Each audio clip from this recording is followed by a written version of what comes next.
Alors Nadal, la succession est lancée, est ouverte depuis hier et sa défaite du roi Rafa, son vainqueur est ambitieux.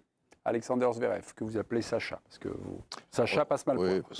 C'était un match spécial, très spécial. Depuis le tirage au sort pour tout le monde, c'est la finale. Maintenant, j'ai le sentiment que je vais commencer un tournoi différent. Zverev devient-il mécaniquement le favori de Roland-Garros? Non, c'est pas le seul, nous dit à peu près la majorité du plateau porté par le séditieux Frédéric Verdier. C'est pas surprenant de votre part, puisque jeudi dans l'équipe du soir, vous et Didier Roustan, vous pensez qu'affronter Nadal d'entrée, c'était le pire tirage pour Zverev, et puis vous nous donniez aussi des clés peut-être du jeu et des limites aujourd'hui de Zverev. On se fait un petit replay.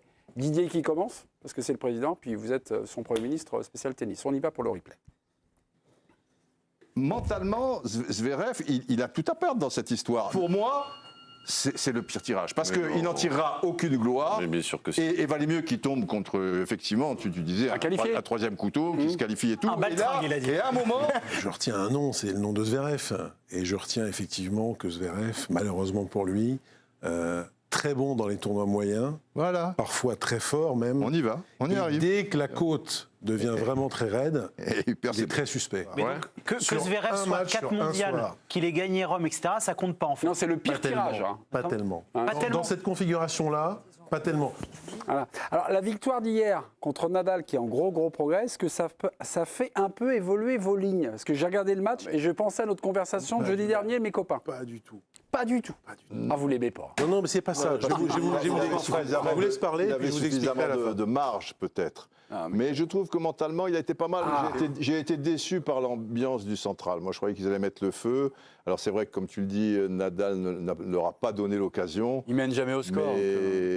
Mais il aurait fallu... 2-0 tout de tu suite sais, à un moment, il sert pour le 7, pour le deuxième. Bien sûr. Et là, à un partout, c'est là qu'on aurait peut-être plus su si Zverev était capable... Sur tous les points importants qui sont d'habitude sont vraiment sa force. Il est très en dessous, Nadal. On sent bien qu'il maîtrise rien. Il joue court. Mais à un partout, il fait 30 fautes directes. Enfin, c'est terrible. Alors évidemment, mais ça va faire du bien, à Zverev. La manière dont ça s'est passé. Ça fait 2 ans qu'il n'avait pas joué un match comme ça. 2 ans. Bien sûr. Il va avoir 38 ans. Donc non, mais c'est même pas mal, quoi. Je veux dire. C'est pas mal du tout. C'est pas mal du tout. C'est bien même. D'ailleurs, tous les spécialistes. Il est probable que s'il avait rencontré un joueur moins fort, il serait peut-être passé. Ça, on ne saura jamais. Et s'il avait eu au moins 2-3 matchs pour 2-3 matchs, et puis dans les meilleures conditions, parce que Nadal, tu vois, il faut qu'il joue l'après-midi, qu'il y ait un cagnard d'enfer et tout.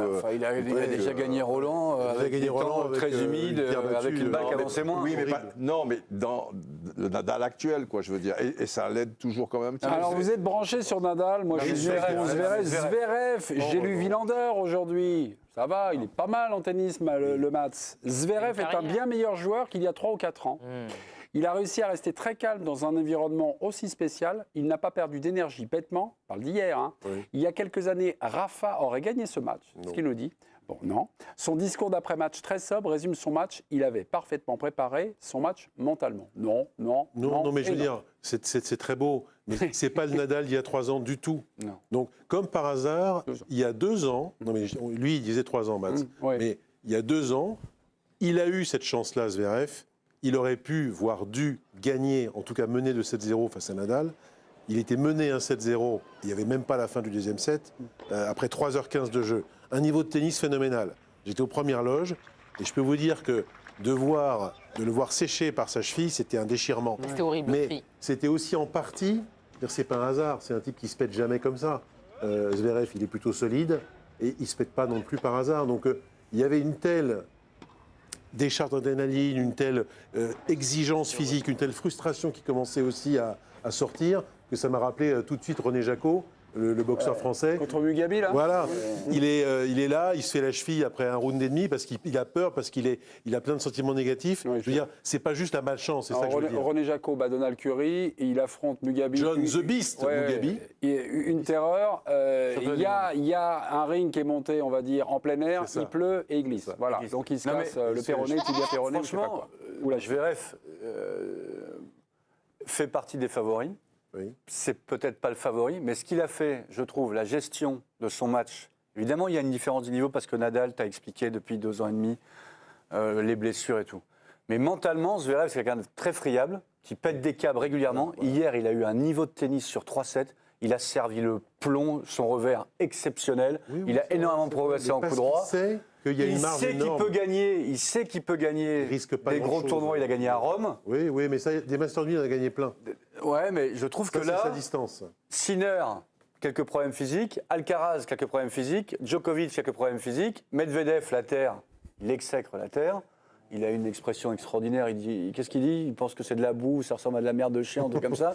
Donc je trouve que Zverev, il est quand même plutôt bien armé dans la tête. Exactement. Ouais, Casper Ruud, n'oubliez pas Casper Ruud. Il vient de faire de finale. Tsitsipas, ça revers à une main. Roland Garros, c'est quand même compliqué aussi. Il a déjà été en finale, il en est 2-7-0 contre Djokovic. Il a perdu. Moi, ce qui me gêne plus avec Zverev... Allez-y, finissez. Non, finissez. Vous voulez finir. Ce qui me gêne plus avec Zverev, moi, c'est tous ces matchs passés en Grand Chelem, quasiment. Oui. Tous. C'est-à-dire, y compris cette année à l'Open d'Australie. Les défaites là suspectes, encore, là. oui, c'est très suspect. Oui, le mot a été retenu. Ouais. Des défaites très suspectes. Et justement, son caractère de champion, moi, me pose question. D'accord. Y compris en finale de l'US Open, il mène 2-7-0, break contre Thiem. Il break encore dans le 5e, il perd. C'est une finale qui lui est promise, il la perd. T'es moins embêté avec ces interrogations sur les tennismen français, c'est ça qui est bien. Non mais là, on parlera des Français. Non, on parle jamais là, on parle de garçons qui sont prétendants à des grands chelems. Oui, mais là, on parle de Damien Legord, poignardeur. Non, on parle jamais des Français, c'est très bien. pour Ils passent l'instant, toujours entre les gouttes. Ils ont de la chance que Nadal vienne de perdre. Sinon, on parle pas du Goimbert. Exécutons et finissons le cas Zverev, puisqu'on parle étape par étape. Zverev, encore cette année, à l'Open d'Australie, en demi-finale, il mène 2-7-0 à nouveau contre Medvedev. Il perd en 5. Là, tu ne le vois pas gagner. Pas du tout. Très souvent, Zverev, il a aussi une fâcheuse manie, c'est que quand les événements sont contraires, quand il est mené, par exemple, ce qui n'a pas été le cas contre Nadal du tout hier, quand il est mené, même un 7-0, il a cette espèce de manière de baisser les bras, et il prend très souvent, vous remarquerez dans ses défaites en Grand Chelem, 3 petits sets, avec souvent un effondrement même au score, ponctué par un 6-1 ou un 6-0, comme contre Alcaraz à l'US Open. Non, mais c'est factuel. Contre Raonic, il y a quelques années. Ce que je veux dire, les exemples sont innombrables. Les spécialistes de la rubrique plongent quand il y a une vraie adversité en Grand Chelem, et quand il sent qu'il peut perdre. Les spécialistes de tennis de l'équipe l'ont tous écrit. C'est certainement l'un des tournois les plus ouverts des 20 dernières années. Parce que tu as parlé effectivement des favoris. Tsitsipas a gagné Monte-Carlo et tout. Mais il n'y a pas un mec qui marche sur la terre battue depuis le début de la saison. Il n'y a pas un mec pendant 20 ans. Fred, vous êtes notre poisson pilote. Voilà, monsieur, je pose des questions à Fred, mais si vous avez évidemment des réponses, des petites choses comme ça, vous vous invitez. Donc on sait que le tournoi est vachement ouvert.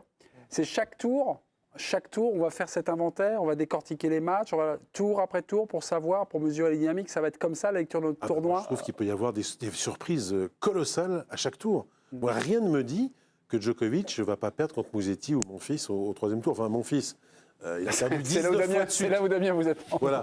Gaël, mais moi, je peux il a perdu 19 fois de suite, donc 19-0. Il peut toujours dire personne n'a jamais battu Gaël, mon fils, 20 fois d'affilée. Ça, il peut le dire. Mais bon, c'est la seule chose. Mais sinon, les Holger Rune, les Casper Ruud, les autres, les moins forts, les plus forts, on ne sait rien. Il y a une chose qu'on sait, c'est qu'on ne sait rien, vraiment. Vous avez un nouveau message. Nouveau message, Virginie, qu'est-ce qui se passe? C'est Roland G92 Roland. qui se pose une question sur les conditions de jeu lors du match Zverev-Nadal. Est-ce que les conditions de jeu dues au toit fermé ont-elles donné un avantage supplémentaire à Zverev face à Nadal? Au service. Parce que Nadal sert beaucoup moins Il y a un an que j'ai vu. Il y a un an il a servi à 180 en première balle en moyenne, avec des pointes à 190 seulement, ce qui est quand même faible par rapport à ce qu'il est capable de faire à son prime. Zverev a très bien servi. Et le fait que le toit soit fermé, vous n'avez pas deux éléments importants qui peuvent vous perturber, notamment le lancer de balle, c'est le vent et le soleil. Donc ça avantage toujours le meilleur serveur des deux, mais ça reste marginal. Je pense que même avec le toit ouvert, Nadal aurait été vraiment en grande difficulté ce jour-là. Ok, vous avez dit non. Non. Merci de la démonstration. Non. Voilà. Après, bon voilà, les amoureux de Nadal le reverront certainement aux Jeux Olympiques. Et en 2-7 gagnants, ça sera beaucoup plus. Et avec un terrain beaucoup plus sec, ce qui fera beaucoup plus chaud, a dit Gilles Moreton, le président de la Fédé. Déclaration ce soir de la patronne du tournoi, Mélie Mauresmo, chez nos copains de Prime. Est-ce qu'on peut afficher la déclaration qui nous parle de la préparation et les entraînements de Rafael Nadal au moment où il arrive? La montée en puissance de Nadal a eu tout au long de sa semaine d'entraînement ici à Roland-Garros, qui a été capitale. À partir du moment où il a vu qu'il retrouvait son niveau, il s'est dit que ce n'était peut-être pas la dernière, puisque l'organisation avait prévu une cérémonie pour fêter son champion, 14 fois le porte d'Auteuil. Donc on a annulé la cérémonie au dernier moment. Ça rehausse aussi. Pour revenir à nos moutons, ça rehausse la performance de Zverev. Surtout, moi, je trouve que ça enjolive les perspectives d'avenir de Rafael Nadal, qui était quand même dans le trou depuis 2 ans, depuis justement qu'il a tiré des chèques sur sa santé pas possible pour gagner ce fameux Roland numéro 14 en 2022. Depuis, c'est un véritable calvaire, c'est un chemin de croix. Là, il y a effectivement, pour la première fois, des motifs d'espoir, des rayons de soleil. Il a fait quand même un match tout à fait acceptable face à Zverev. Il n'a pas à en rougir. Il a fait une belle préparation. Il a pu pousser la machine, y compris à Rome contre Hurkacz, où il prend un gros score. Mais pour la première fois, vraiment, il tente le coup. Il n'a plus cette appréhension physique. Et dans tous ces entraînements, en effet, qui étaient idée de génie d'Amélie Mauresmo, ouvert au public. Ouais. On a vu des 6 000, des 10 000 personnes sur les entraînements sur le Central, par exemple. Voilà. C'était fabuleux.